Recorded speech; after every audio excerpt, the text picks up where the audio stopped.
The year is 401 BC. After a failed campaign to install Cyrus as king of Persia, the Greek mercenaries he hired are now alone. The truce with the Persians has been broken and their allies have abandoned them. They're stranded deep in enemy territory. Full of these reflections and despondent as they were, but few of them tasted food at evening. Few kindled a fire. Unable to sleep for grief and longing for their native states and parents, their wives and children, whom they thought they should never see again. But a young soldier named Xenophon convinces the others to continue their march home. Better to try and fight, he says, than to surrender to those who have already made false promises of peace. The soldiers set out, followed by enemy forces, in the hot Babylonian sun.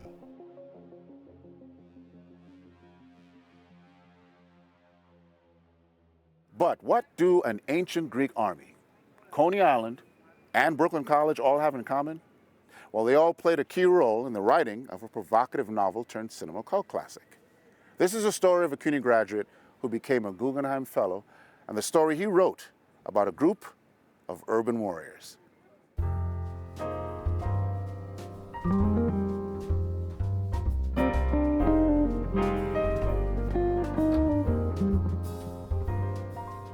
It's 1954, and Solomon Yurick has yet to sell a novel. To make ends meet, he takes a job as a social investigator at the New York Department of Welfare, where he works with the poorest and most marginalized in the city, including those who were known at the time as juvenile delinquents. But Saul becomes disillusioned with the job, witnessing the failures of bureaucracy firsthand. Furthermore, he struggles to understand why his clients feel so hopeless, since his own experience with poverty was very different. Growing up in the Great Depression, Saul's family also survived on welfare checks. But far from feeling hopeless, Saul's parents, Jewish immigrants from Eastern Europe, were committed communists who believed strongly in resisting systems of oppression. His own politics, however, could only go so far. After the Hitler-Stalin Pact of 1939 saw the Soviet Union cut a deal with Nazi Germany, Saul broke with his father and enlisted in the U.S. Army. "My feelings as a Jew," he said, "were more important than my feelings as a communist." After the war, Saul attended college at NYU, where he dabbled in science and psychology before settling on literature. Here, he first read Anabasis, the ancient book by Xenophon about the Greeks' escape from Persia in 401 BC. He decided to become a writer, but after working at the Department of Welfare for nearly a decade and having no success in getting any writing published, Saul decided to quit and pursue a master's degree at Brooklyn College. Saul was given permission to write a novel as his thesis project. Informed by his experiences with the absurdity of bureaucracy, Saul's novel, Fertig, tells the story of a man who commits murder to protest a corrupt medical system that caused his child's death. But to no avail. His act of protest is hopelessly distorted by the self-interested lawyers, journalists, and psychoanalysts involved in his case. Rebellion, in the end, is just more food for a chattering establishment. Although he received encouraging notes from publishers, no one was willing to bite. So he moved on to his next novel, a book named The Warriors. The Warriors was to be a retelling of Xenophon's Anabasis, but with teenage gangs in New York City instead of Greek mercenaries in Persia.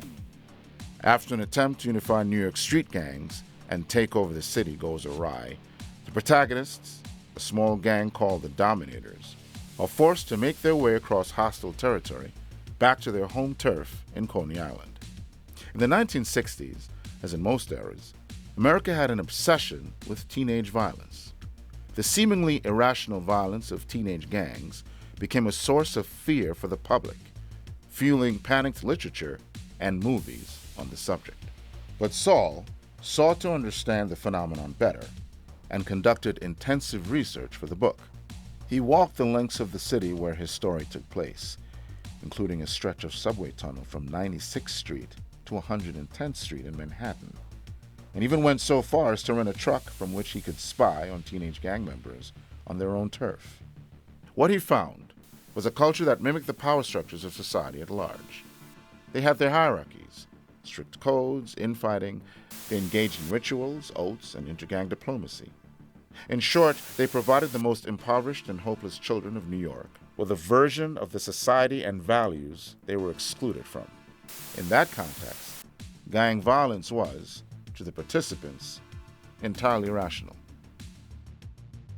Bimbo genuflected in front of Hector, took the cigarette from him, said, "This brother will serve his family till he dies," pinched out the coal, and stuck the sign in the side of his hatband, and also took a drink.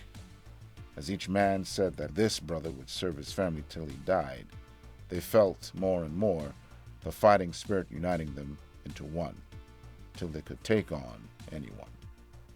It was this parallel between teenage gangs and their larger society that also reinforced Saul's decision to connect them to the distant past. After all, he wrote in his afterword to the Warriors, were the Greeks really so noble? In 1965, The Warriors was picked up for publication and became Saul Yurick's first novel. Following its success, Saul was finally able to publish Fertig, which was released in 1966, followed quickly by a third novel in 1968, The Bag. With the novels came a resurgent interest in politics. Never having fully abandoned the leftist politics of his parents, Saul began supporting Students for a Democratic Society in their protests against the Vietnam War, and even worked on a socialist version of Monopoly named Class Struggle. Over time, his political advocacy could sometimes supersede his reputation as an author. "Saul Yurick?" an editor once asked sardonically. "Does he really write books? I thought he only signed petitions." But to Saul, writing and advocacy were very much one and the same. My model for fiction is a paraphrase of Marx, that it isn't enough to describe the eternal verities and their variations, but to change what we think about them and to move people to action.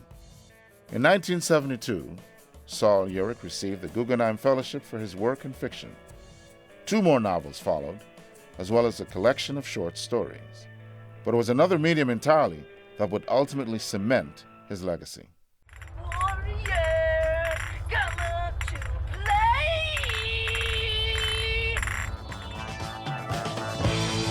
After being approached by multiple producers about adapting The Warriors, Saul agreed to sell the rights to a Hollywood studio in the hopes that it might get the now out-of-print book republished. The movie, directed by Walter Hill and released in 1979, took the intensely researched, troubled characters Saul had based on his own experiences and replaced them with comic book-inspired caricatures and over-the-top costumes.